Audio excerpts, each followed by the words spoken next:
നമസ്കാരം, സുഖം എല്ലാവർക്കും. ഇന്ന് നമുക്ക് പച്ചമാങ്ങ കൊണ്ട് കിച്ചടി ഉണ്ടാക്കാം. ഈ വിഷുവിന് സദ്യ ഒരുക്കുമ്പോൾ ഈ ഒരു കറിയും കൂടി ഉൾപ്പെടുത്തും കേട്ടോ. മാങ്ങയൊക്കെ ഇപ്പൊ ധാരാളം കിട്ടുന്ന സമയമല്ലേ, വളരെ എളുപ്പമാണ് ഉണ്ടാക്കാനായിട്ട്. അപ്പൊ ഇതെങ്ങനെ ഉണ്ടാക്കണേന്ന് നമുക്കൊന്ന് കണ്ടു നോക്കാം. എല്ലാ കൂട്ടുകാർക്കും പ്രീതാസ് ഫുഡ് ചാനലിലേക്ക് സ്വാഗതം.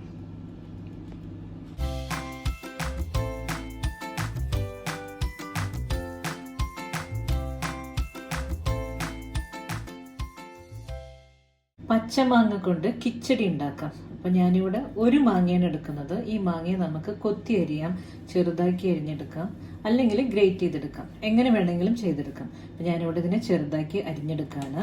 മാങ്ങ ചെറുതായി അരിഞ്ഞെടുത്തിട്ടുണ്ട്. ഇതിലേക്ക് 1/2 ടീസ്പൂൺ ഉപ്പിട്ട് കൊടുക്കാം. മാങ്ങ നല്ല പുളിയുള്ളതാണ്. ഞാനിവിടെ ചട്ടിയിലാണ് വേവിക്കുന്നത്, അതുകൊണ്ട് കുറച്ച് വെള്ളം ഒഴിച്ചെടുക്കുന്നുണ്ട്. ഒരു 2 ടീസ്പൂൺ. നോൺ സ്റ്റിക്ക് പാനിലൊക്കെ ആണെങ്കിൽ വെള്ളം ഒഴിക്കേണ്ട ആവശ്യമില്ല. നമുക്ക് ഈ മാങ്ങേനൊന്ന് വാട്ടിയെടുക്കണം. അപ്പോൾ ആവി തട്ടുമ്പോഴേ മാങ്ങ ഒന്ന് വെന്ത് കിട്ടും. ചട്ടിയിലാവുമ്പോൾ അടി പിടിക്കാതിരിക്കാൻ വേണ്ടിയിട്ടാണ് ഞാൻ വെള്ളം ഒഴിച്ചു കൊടുത്തിട്ടുള്ളത്. ഇതിനെ അടുപ്പത്ത് വയ്ക്കാം.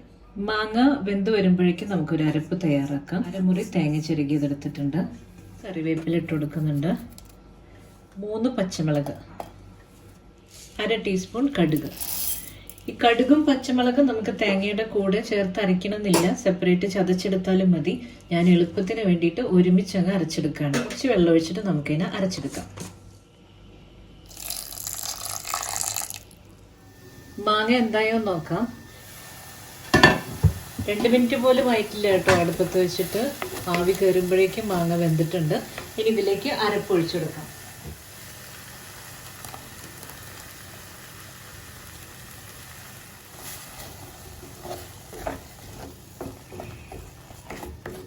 ഈ അരപ്പ് കഴുകിയ വെള്ളം കൂടെ കുറച്ച് ഒഴിച്ചു കൊടുക്കാം.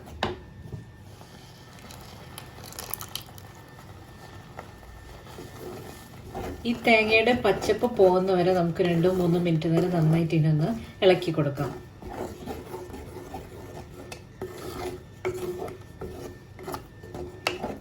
അരപ്പ് ഒഴിച്ചിട്ട് 2 മിനിറ്റ് ആയിട്ടുണ്ട്.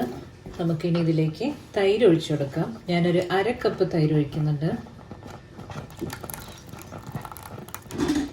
തൈര് ഒഴിച്ചിട്ട് ഒന്നിങ്ങനെ പതഞ്ഞ് വരാനേ പാടുള്ളൂ, തിളയ്ക്കാൻ പാടില്ല. നന്നായിട്ട് ഇതിനെ മിക്സ് ചെയ്തെടുക്കാം.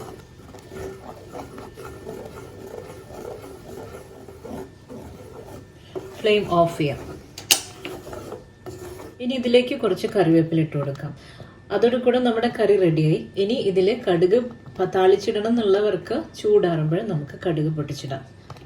കുറച്ച് കറിവേപ്പില ഇടുന്നുണ്ട്. നമുക്ക് ചൂടാറുമ്പോൾ കടുകും കൂടെ പൊട്ടിച്ചിടാം. ചൂടാറുന്നവരെ വെയിറ്റ് ചെയ്യാം. ചൂടാറിയിട്ടുണ്ട്. നമുക്ക് കടുക് പൊട്ടിച്ചിടാം. അതിനായിട്ടൊരു പാൻ അടുപ്പത്ത് വെച്ചിട്ടുണ്ട്.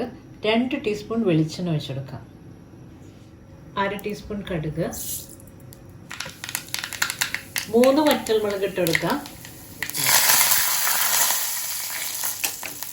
കറിയിലേക്ക് ഇത് ഒഴിച്ചു കൊടുക്കാം.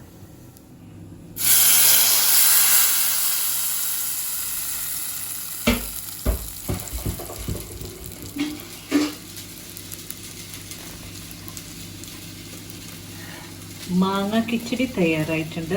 അപ്പം മാങ്ങ ധാരാളം കിട്ടുന്ന സമയമല്ലേ, ഈ വിഷുവിന് സദ്യ ഒരുക്കുമ്പോൾ ഇതൊന്ന് ട്രൈ ചെയ്ത് നോക്കൂ. വളരെ എളുപ്പമാണ് ഉണ്ടാക്കാനായിട്ട്. എല്ലാവർക്കും ഇഷ്ടപ്പെടും. അപ്പോൾ അടുത്തൊരു വീഡിയോയുമായി ഇനിയും കാണാം. നന്ദി, നമസ്കാരം.